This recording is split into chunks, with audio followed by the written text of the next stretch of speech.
আসসালামু আলাইকুম। গ্রাম বাংলা অনলাইনে স্বাগতম। আশা করি আপনি ভালো আছেন। এই ভিডিওতে স্টুডেন্ট আইডি কার্ড ডিজাইন করে দেখাবো। তবে ডিজাইন আপনি আপনার মতো করে করতে পারবেন। আমি আসলে প্রসেসগুলি দেখাবো ডিজাইন কিভাবে করতে হয়। বাকিটা আপনি করে নিতে পারবেন। সৌন্দর্য আপনার উপরে ডিপেন্ড করবে এবং এই ডিজাইনগুলি আমরা সবগুলো করব মাইক্রোসফট ওয়ার্ড দিয়ে। যদি আপনার মাইক্রোসফট ওয়ার্ড থাকে তাহলে ইতিমধ্যে আপনি ওপেন করে ফেলুন। তো নতুন একটি ডকুমেন্টস নেওয়ার জন্য যখন আমরা নিউ ক্লিক করলাম, এখান থেকে ব্ল্যাঙ্ক ডকুমেন্ট ওপেন করলাম। হয়তো আপনি জেনে থাকবেন যে প্রথমে যখন আমরা কোনো নতুন ডকুমেন্টস ওপেন করব তখন অবশ্যই তার একটা সাইজ রয়েছে, তো সাইজটাকে আমাকে নির্ধারণ করতে হবে আগে। প্রথমে যখন আপনি হোম অপশনে আছেন, তৃতীয় নম্বর অপশনটি দেখতে পাচ্ছেন পেজ লেআউট। পেজ লেআউটের মধ্যে এসে আপনি এখান থেকে সাইজ নির্ধারণ করবেন। তো এখানে কিছু ডিফল্ট হিসেবে সাইজ এখানে দেওয়া থাকবে। মোর পেপার সাইজ এখানে ক্লিক করতে হবে। এখান থেকে ক্লিক করার পরে ইচ্ছে মতো আমাদেরকে সাইজ দিতে হবে। তো সাইজ আপনি জেনে নেবেন। গুগলে যদি আপনি সাইজ দেন, যেমন স্টুডেন্ট আইডি কার্ড সাইজ, অথবা আপনার কোনো প্রতিষ্ঠানে সাইজ কীরকম হবে সেটা আপনারা নির্ধারণ করতে পারেন। বিভিন্ন সাইজে হতে পারে, এটা এক্স্যাক্টলি বলা যাচ্ছে না যে আপনি কোন সাইজে করবেন। তবে আমি এখান থেকে একটি সাইজ নির্ধারণ করে আপনাকে দেখাচ্ছি। যেমন আমি যদি এখানে 9.75 ইঞ্চি দিই, আড়াআড়ি সাইজ হবে 9.75, আর হাইট হবে 6.75। এটা একটা পরিসংখ্যান মাপ দিলাম। যদি আপনার এরকম সাইজ করতে হয় তাহলে করবেন, আর যদি ছোট বড় বা আপনার যদি ব্যক্তিগত কোনো সাইজ থাকে বা আপনি কোনো প্রতিষ্ঠানে রয়েছেন, প্রতিষ্ঠানে যদি কোনো সাইজ নির্ধারণ করে দেওয়া থাকে তাহলে সেই হিসাবে আপনি সাইজটা দিবেন। সাইজ দেওয়ার পরে ওকে ক্লিক করবেন। দেখতে পাচ্ছেন এখন এখানে একটি সাইজ হয়েছে, তবে এটা জানি না কোন প্রতিষ্ঠানের সাইজ। তবে এরকম সাইজে আমি আপনাকে ডিজাইন করে দেখাই, এরপর আপনার মতো আপনি করতে পারবেন। এখন হচ্ছে আমরা এই পেজের কোনো মার্জিন রাখবো না, যেহেতু আইডি কার্ড তৈরি করব। মার্জিনটাকে আমরা 0 করে দেব। মার্জিন 0 করতে হলে এভাবে যদি আপনি টেনে সাইডে নিয়ে আসেন তাহলে মার্জিন এই পাশে মার্জিন 0 দেখতে পাচ্ছেন। এখন আমার কার্সর একদম সাইডে রয়েছে, এখান থেকেও আমি চাইলে লিখতে পারবো। ঠিক তেমনি আমি 4টি সাইড রয়েছে একটি পেজের, তো অর্থাৎ চারপাশের মার্জিনটাকে আমি 0 করে দিচ্ছি। এখন দেখতে পাচ্ছেন আমার কার্সর একদম কর্নারে রয়েছে, আমি এখান থেকেও লিখতে পারি। তো মার্জিন যেহেতু আমরা 0 করলাম, সেহেতু আমরা তো একটি বর্ডার দিতে পারি, কারণ আইডি কার্ডের সাইডে একটি বর্ডার থাকাটা সৌন্দর্যের বিষয়। তো দেখতে পাচ্ছেন এখানে পেজ বর্ডার নামে একটি অপশন রয়েছে। তো পেজ বর্ডার অপশনে ক্লিক করলে এরকম একটি অপশন পাই। তো এখান থেকে আমাদেরকে সিলেক্ট করতে হবে। যেমন এখানে বিভিন্ন স্টাইল রয়েছে বর্ডার দেওয়ার, আপনি চয়েস করতে পারেন, যেরকম খুশি সেরকম বর্ডার দিতে পারেন। দেখতে পাচ্ছেন এরকম বর্ডারটা হবে, এরকম বর্ডার হবে, এবং এখান থেকে সাইজ দিতে হবে, এরকম কালার দিতে পারেন বর্ডারের। তো এখানে প্রথম যে বর্ডার অপশন দেখতে পাচ্ছেন, এটা হচ্ছে আপনি যে লিখবেন বা আপনার যেখানে কার্সর রয়েছে, যে লাইনটি রয়েছে সেই লাইনের বর্ডার দেওয়ার জন্য এখানে দিতে হয়। তো আমরা যেহেতু পেজের বর্ডার করব, সেহেতু আমরা পেজ বর্ডার অপশনে থাকবো। থাকার পর এখান থেকে আমরা সিলেক্ট করব যে কোনো একটি স্টাইল। কালার যদি আমরা দিতে চাই তাহলে একটি কালার দিব, এবং এখান থেকে 3PTC সিলেক্ট করে দেব, দেওয়ার পর ওকে দিব। এখন দেখতে পাচ্ছেন সাইডে একটি বর্ডার হয়ে গেছে। তো এখন হচ্ছে এই বর্ডারটাকে আমরা এতটা বেশি রাখবো না, সেক্ষেত্রে 0 করে দেব। আবার বর্ডার অপশনে যাই, যাওয়ার পর এখান থেকে 0 করলে এক পেজের একদম সাইডে চলে যাবে। তো সেখান থেকে আমরা অন করে দিই, চারপাশে আমরা অন করে দিই, অর্থাৎ চারপাশকে আমি অন পিটি করে দিলাম। এখন ওকে ক্লিক করলাম। দেখতে পাচ্ছেন বর্ডারটা একদম কর্নারে চলে গেছে। তো এখন হচ্ছে আমাদের লেখার ডিজাইন করার পালা। তো আমরা চাইলে উপরে যেহেতু আমাদের হেডিং থাকবে, সেখানে নাম থাকবে, স্কুলের নাম, লোগো থাকবে, তো সেক্ষেত্রে উপরে আমরা একটা শেপ দিতে পারি। তো শেপ দেওয়ার জন্য ইনসার্ট অপশনে আসবেন। আসলে পরে এখান থেকে শেপস এর মধ্যে যাবেন।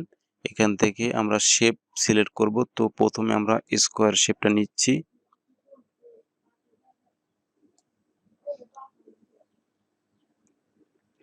এটা আসলে নিখুঁতভাবে করতে হবে একদম।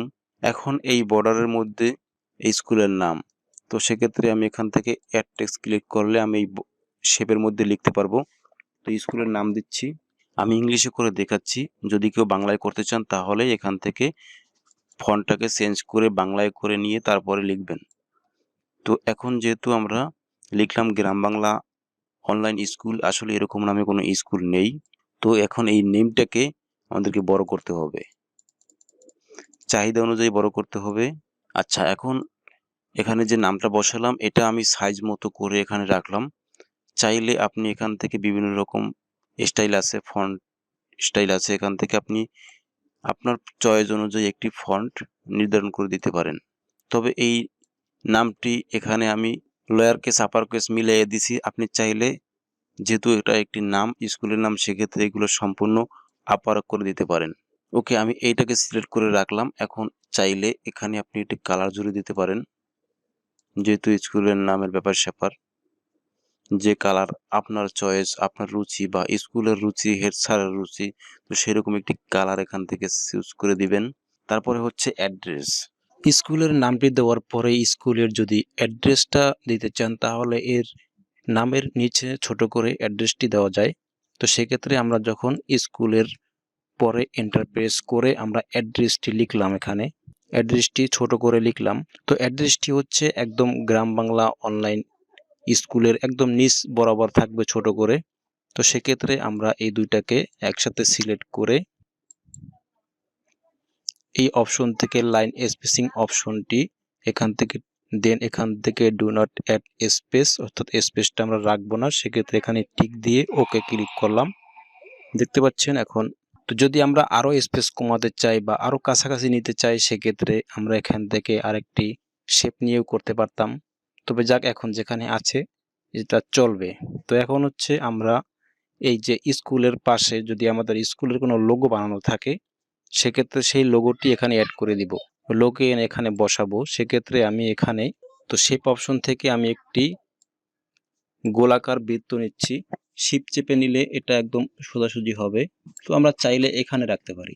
এই শেপসের মধ্যেই আমরা বৃত্তর মধ্যেই লোগোটি রাখবো। সেক্ষেত্রে আমরা এখন রাইট ক্লিক করব। বৃত্তটির উপরে থাকা অবস্থায় রাইট ক্লিক করলে ফরম্যাট অটো শেপ, এখানে যদি ক্লিক করি তাহলে আমরা এরকম অপশন পাই। এখান থেকে আমরা ফাইল ইফেক্টসের মধ্যে ক্লিক করলাম। যদিও এই ফাংশনটি ভার্সন অনুযায়ী মাইক্রোসফটে আলাদা হতে পারে। তো এখন দেখতে পাচ্ছেন যে ফিল ইফেক্টস, এখান থেকে পিকচার অপশনে আসি, তারপরে সিলেক্ট পিকচার দিলাম। দেওয়ার পরে আমার লোগোটি কোথায় রয়েছে, তো আমি লোগোর মধ্যে চলে আসলাম। এখান থেকে লোগো সিলেক্ট করলাম, ইনসার্ট দিলাম। দেখতে পাচ্ছেন লোগোটি এখানে চলে আসছে। এখন আমি যদি ওকে ক্লিক করি, তারপরে আবার ওকে ক্লিক করি, দেখতে পাচ্ছেন আমরা যে শেপটি নিয়েছিলাম তার মধ্যে কিন্তু লোগোটি চলে আসছে। ফরম্যাট অপশনে যাবেন, যাওয়ার পর এখান থেকে এরকম ইফেক্ট দিতে পারেন। ওকে, আমরা লোগো অ্যাড করলাম। যদি আপনি লোগোটি চান যে লোগোটি এখানে ঠিকভাবে হচ্ছে না, তাহলে এই গ্রাম বাংলা অনলাইনকে আপনি স্পেস দিয়ে আর একটু সরিয়ে দিলেন। এটা হচ্ছে সাজানোটা আপনার নিজের কাছে, আপনি নিজে সুন্দর করে সাজাবেন। এই যে কার্ডটি তৈরি করতেছি, ডিজাইনটি তৈরি করতেছি, এটি হচ্ছে একটি স্টুডেন্ট আইডি কার্ড। তো আমরা স্টুডেন্ট আইডি কার্ড এখানে লিখব। আবারও আমরা ইনসার্ট অপশন থেকে শেপ নিচ্ছি। এই শেপটাকে অ্যালাইন করে দিবেন সেন্টার, তাহলে এটা বরাবর একদম সেন্টারে থাকবে। তো এখন হচ্ছে অ্যাড টেক্সট, এগুলো পর্যায়ক্রমে আমরা করে আসছি, সুতরাং এটা আমরা বুঝবো। তো এখানে লিখলাম student ID card. Student ID card, এটির মধ্যে আমরা ফন্টটাকে একটু স্টাইলিশ করে দিতে পারি, চাইলে এটাকে আমরা কালার করে দিতে পারি। এখন চাইলে এই যে শেপটা রয়েছে এই স্টুডেন্ট আইডি কার্ড, এটাকে একটু হাইলাইট করার জন্য আমরা যদি চাই যে উপরে যে আমরা স্কুলের নামটা লিখলাম এবং অ্যাড্রেস দিলাম, স্টুডেন্ট আইডি কার্ড লিখলাম, এখানে যদি কোনো এই শেপটা রাখতে চাই রাখলাম, না রাখতে চাইলে এই শেপটাকে আমরা উঠাই দিতে পারি। সেক্ষেত্রে আমরা ফরম্যাট অপশন থেকে শেপ আউটলাইনের মধ্যে গিয়ে এখান থেকে নো আউটলাইন দিয়ে দিচ্ছি। এখন দেখতে পাচ্ছেন যে শেপের কোনো আউটলাইন নেই। চাইলে আপনি আউটলাইন রাখতে পারেন, এখানে কালার করতে পারেন, আপনার ইচ্ছা। তো তারপরের স্টেপ হচ্ছে এই আইডি কার্ডটি যার নামে হবে তার ছবিটি কোথায় ফিট করবে। তো ছবিটা দেওয়ার জন্য আমরা ইনসার্ট অপশন থেকে আবারও শেপ নিচ্ছি। তো এবার শেপটা নিলাম এরকম, যেমন এখানে হচ্ছে ইমেজটা থাকবে। তারপরে আমরা আরেকটি শেপ নিচ্ছি, স্কোয়ার নিতে পারি, কারণ এটা হচ্ছে শুধুমাত্র লেখাটাকে ঠিক রাখার জন্য। এখানে হচ্ছে আইডি কার্ডের ডিটেলস বর্ণনা থাকবে এই শেপের মধ্যে। ইমেজের জন্য যে শেপটি নিয়েছি এখানে আমরা ইমেজ অ্যাড করব। সেক্ষেত্রে এই শেপের মধ্যে সিলেক্ট থাকা অবস্থায় মাউসের রাইট বাটন ক্লিক করবেন। ক্লিক করলে ফরম্যাট অটো শেপ এখানে যাবেন। যাওয়ার পরে এখানে ফাইল ইফেক্টের মধ্যে যাবেন, পিকচার অপশনে যাবেন। গেলে ঠিক যেভাবে লোগো অ্যাড করেছিলাম সেভাবে একটা পিকচার নিয়ে আসবেন। তো পিকচারটা যখন কম্পিউটার থেকে সিলেক্ট করলাম, এখন ওকে ক্লিক করলাম, তারপরে ওকে ক্লিক করলাম। দেখতে পাচ্ছেন আমরা যে শেপটি নিয়েছি তার মধ্যে পিকচারটি একদম ঠিক মতো করে বসে গেছে। এখন হচ্ছে পাশে যে শেপটি নিয়েছিলাম এই শেপের মধ্যে আমরা ডিটেলস লিখব। এখানে স্টুডেন্টের নাম, স্টুডেন্টের বাবার নাম, মায়ের নাম, যাবতীয় বিষয়বস্তু এখানে লিখব। তো এখন এখানে কি করতে হবে, অ্যাড টেক্সট দিতে হবে, তাহলে আমি লিখতে পারবো এই শেপের মধ্যে। এখন আমি এখানে নাম ঠিকানা লিখলাম। তো এখানে থাকবে স্টুডেন্টের নাম এবং আইডি নাম্বার, কত নাম্বার আইডি সেরকম একটি আইডি নাম্বার দরকার আছে। তারপরে স্টুডেন্টের father's name, mother's name, class কোন ক্লাসে পড়ে, জেন্ডার, রোল নাম্বার, যদি স্কুল যদি শিফট অনুযায়ী হয় তাহলে শিফট দিলাম, ডেট অফ বার্থ দিলাম, ব্লাড গ্রুপ দিলাম, সেকশন দিতে পারেন, তারপরে মোবাইল নাম্বার একটা দিলাম। তারপরে হচ্ছে স্টুডেন্টের অ্যাড্রেস। অনেক সময় কার্ড হারিয়ে যায়, সেক্ষেত্রে এই তথ্যগুলো আসলে কাজে আসবে। যদিও এইগুলো না দিলেও চলে, সব অপশন হয়তো বা না দিলেও চলে, তারপরও দিয়ে দিলাম প্রয়োজন যদি হয়। তো এখন মোটামুটি কিন্তু ডিজাইন করা শেষ। এখন আমাদের এই যে শেপের যে আউটলাইন, এটা আমার দরকার নাই, কারণ এটা শুধুমাত্র এখানে নাম ঠিকানা সবকিছু ঠিকমতো বসানোর জন্যই এটা নিয়েছিলাম। তো সেক্ষেত্রে আমি এই যে শেপের আউটলাইনটা উঠাই দেব,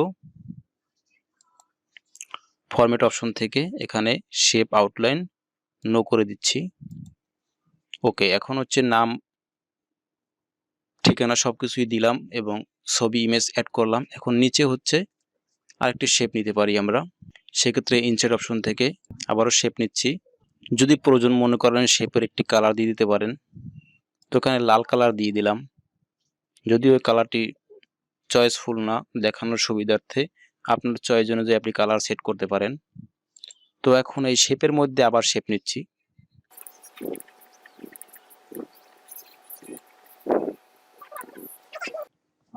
এই শেপটি নেওয়ার কারণ হচ্ছে এই শেপের মধ্যে থাকবে প্রিন্সিপাল অথবা অথরাইজ সিগনেচার। আরেকটি শেপ নিচ্ছি, সেখানে থাকবে বারকোড। বারকোড প্রয়োজন নাও হতে পারে, তারপরও বারকোডটা কিভাবে দিতে হয় সেটা অন্তত আপনি দেখতে পাবেন, সেটা দেখানোর উদ্দেশ্যে। তো আরেকটি শেপ নিলাম। এখন আমরা এখানে অ্যাড টেক্সট দিব, কারণ এখানে লিখবো অথরাইজ সিগনেচার বা প্রিন্সিপাল সিগনেচার। তো অথরাইজ সিগনেচার লিখলাম, লেখার পরে এই লেখাটাকে আমরা একটু নিচে করে দিলাম, মাঝ বরাবর বসালাম। তারপরে লেখার উপরে আর একটা রেখা টেনে দিব। চাইলে আমরা রেখার উপর সিগনেচারও করে দিতে পারি এখান থেকে, যদিও সিগনেচারটা প্রিন্সিপালে দেবে, তো আমি দিয়ে দিলাম এখান থেকে। ওকে, একটি সিগনেচার হয়ে গেল বক্কর চক্কর। তো তারপর হচ্ছে এখানে আমরা বারকোড অ্যাড করব। এই বারকোডের একটা বিষয় রয়েছে, সে হচ্ছে বারকোড কিভাবে অ্যাড করতে হয়। ঠিক অ্যাড টেক্সট, এখানে আমরা বারকোডের মধ্যে যে তথ্যগুলি থাকবে, যেমন নাম থাকবে, চাইলে এর রোল নাম্বার, ক্লাস এগুলো দিয়ে দিতে পারেন, কারণ বারকোড থেকে অনেক তথ্য লুকায়িত থাকে, বারকোড দিয়ে পরে বের করতে হয়। তো ক্লাস 10 দিয়ে দিলাম। দেখতে পাচ্ছেন এখানে বারকোডের মধ্যে তার ফুল নামটা আছে, ক্লাস 10 রয়েছে। তো বারকোড কিভাবে অ্যাড করতে হয়, এখন আমি এই লেখাটাকে সিলেক্ট করব। সিলেক্ট করলে এখান থেকে বারকোড একটি ফন্ট, যদি আপনার কম্পিউটারে না থাকে তাহলে আপনি ডাউনলোড করে নেবেন। সেক্ষেত্রে আপনি বারকোড ফন্ট লিখে সার্চ দিবেন, গুগলে চলে আসবে, এক জায়গায় ঢুকে ডাউনলোড করবেন, ইনস্টল করবেন, তারপরে আপনি এখানে দেখতে পাবেন। তাহলে আপনি এখান থেকে বারকোড ফন্টটা সিলেক্ট করবেন। ব্যাস, দেখতে পাচ্ছেন বারকোড ফন্টটি সিলেক্ট হয়ে গেছে। এখন চাইলে এটা আমরা বড় করে দিতে পারি। দেখতে পাচ্ছেন এখানে বারকোড অ্যাড হয়ে গেছে। অর্থাৎ এই বারকোডের মধ্যে, অর্থাৎ এর মধ্যে লুকায়িত রয়েছে এর নাম ঠিকানা সবকিছু। যদি সবকিছু চলে যায় বা এটা যদি স্ক্যান করে, কিন্তু এর নাম, ক্লাস নাম্বার বা অন্য কোনো তথ্য থাকলে সেগুলো বের করা যায়। এটাই হচ্ছে মূলত বারকোড। এটা আসলে প্রয়োজন নাই, তারপরও যদি প্রয়োজন হয় এজন্য দেখানোর উদ্দেশ্যে আর কি।